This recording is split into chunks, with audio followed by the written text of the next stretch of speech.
Hi, boys and girls. It's Mrs. Miller here. Remember, we've been talking about interrupting and what it means to interrupt people. And that means that you talk when they're trying to talk, and then nobody can really hear.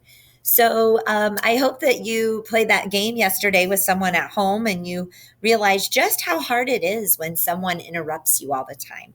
And so hopefully you're really thinking about that when someone else is talking, that you're waiting your turn. So today we're going to read My Mouth is a Volcano.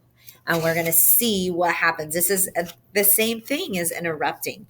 Now, obviously, his mouth is not going to be a volcano and it's not going to erupt, but it's kind of the same thing because he talks all the time and he never lets anybody else ever talk. And so he just keeps talking, and that's interrupting. My name is Lewis. People say I erupt a lot. I don't think I do.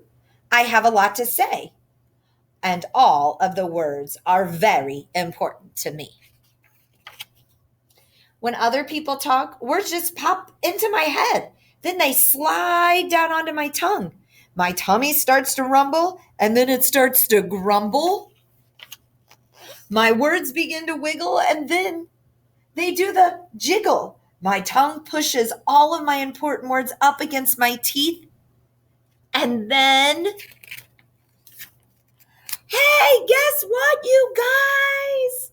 I erupt. Words just explode out of my mouth. My mouth is a volcano. In class, my teacher says that when we want to say something, we are supposed to look at her, raise our hand, and wait until she calls on us. I tried that after I waited patiently for what seemed like 62 years. My important words slid down from my head onto my tongue. My tummy started to rumble, and then it started to grumble. My words began to wiggle, and then they did the jiggle. My tongue pushed all of my important words into my teeth, and my volcano erupted. Rumble, grumble. Teacher, I think we should have recess all day. I'm hungry. Could we go to lunch? Now, are any of those things that important? My teacher was less than pleased. She erupted me right back. I know what you are saying is very important to you, Lewis, but since it is not an emergency, you'll have to wait until I call on you. It was my volcano's fault. Man, he doesn't seem like he was happy with her. At daycare, we were sitting on the rug listening to Mrs. Polly read us a story about planting trees. All of a sudden, I thought about the time my grandpa and I planted 6 trees in his front yard. My important words slid down from my head into my tongue. My tummy started to rumble, and then it started to grumble. My words began to wiggle, and then they did the jiggle. My tongue pushed all of my important words into my teeth, and my volcano erupted. Hey, guys, once I planted zillions of trees with my grandpa. And, no, we just interrupted this story. I got a timeout. It was my volcano's fault. During dinner, Mom and Dad were talking about paying the bills. Then I thought about my friend Bill. Bill could blow a bubble inside of a bubble. Then he chews 2 pieces of bubble gum. Now that is really important. My important words about Bill slid down from my head onto my tongue. My tummy started to rumble, and then it grumbled, and my words began to wiggle, and then they did the jiggle. My tongue pushed all of my very important words into my teeth, and my volcano erupted. Hey, Mom, Bill can blow a bubble in a bubble with his gum. Lewis, my mom said, you interrupted again. If somebody else is talking and you don't have an emergency, you have to wait your turn. But Mom, my words, they slid down from my head onto my tongue, and then my tummy starts to Lewis, you did it again. Uh-oh, his mom is not happy. I got sent to my room. She said I was rude. It was my volcano's fault. Is his mouth really a volcano? No. Is it really his volcano's fault? No. The next day at school was my very important day. I had been waiting for about 126 weeks to be the star student of the class. This was my special moment. I got to share a poster with my class that had pictures of all my favorite things.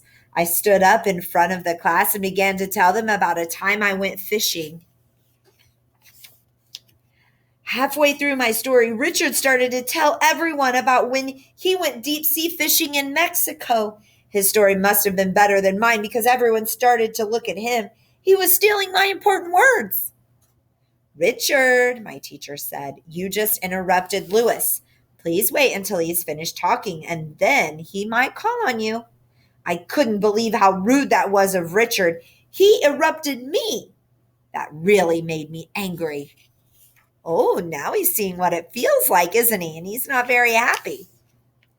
After talking about my fishing trip, I started to explain the x-ray of my broken arm. Just as I was getting to the good part, Courtney started to tell the class about when she broke her leg. Courtney, my teacher said, you just interrupted Lewis. Please wait until he is finished talking and then he might call on you. I couldn't believe how rude that was of Courtney. She started talking right during my 15 minutes of fame. She ruined my important words. She almost stole my moment.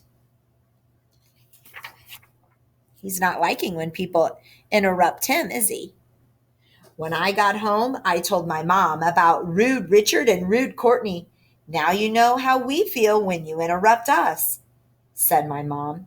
I never thought about that. I just get so excited in my words. They just pop into my head. Then they slide down onto my tongue. My tummy starts to rumble, and then it starts to grumble. My words begin to wiggle, and then they do the jiggle. Then my tongue pushes all of my important words up against my teeth, and I erupt. Words just explode out of my mouth. My mouth is a volcano.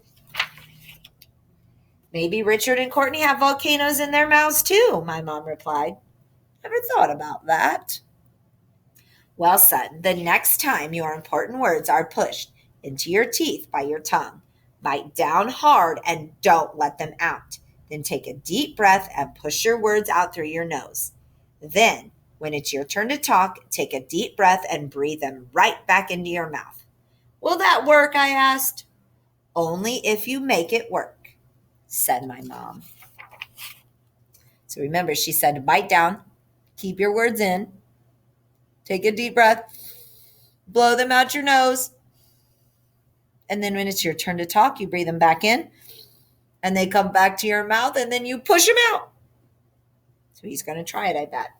That night at the dinner table, my sister Sylvia was in the middle of one of her long girl stories when my important words began to slide down from my head and my volcano started to do its thing. Just as my tongue started to push my words out through my teeth, I bit down really hard. Then I breathed my words out through my nose. As soon as my sister finished talking, I took a deep breath and went back in, and back in went the words. I was amazed that they had just hung around outside my mouth and didn't float away. Then I told my story, and nobody got mad at me. After that, I never erupted again. Well, except for the time Bill's bubble gum got stuck in my hair. But that was a real emergency. The end.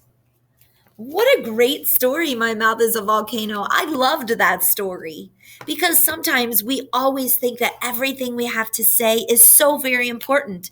But boys and girls, we have to make sure that we're letting other boys and girls and your teachers and your parents and your grandparents and your brothers and sisters, everybody has to have a chance to talk.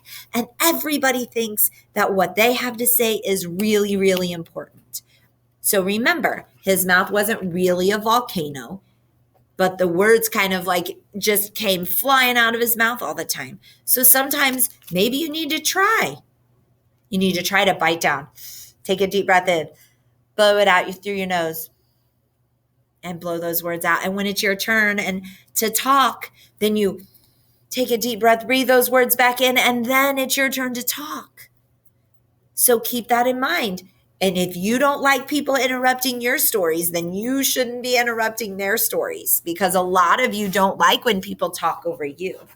So just remember, when you're interrupting, that's very, very rude, and it's not very nice, and it's not using good manners. So I hope that you all work really hard not to interrupt. Have a good day. Bye-bye.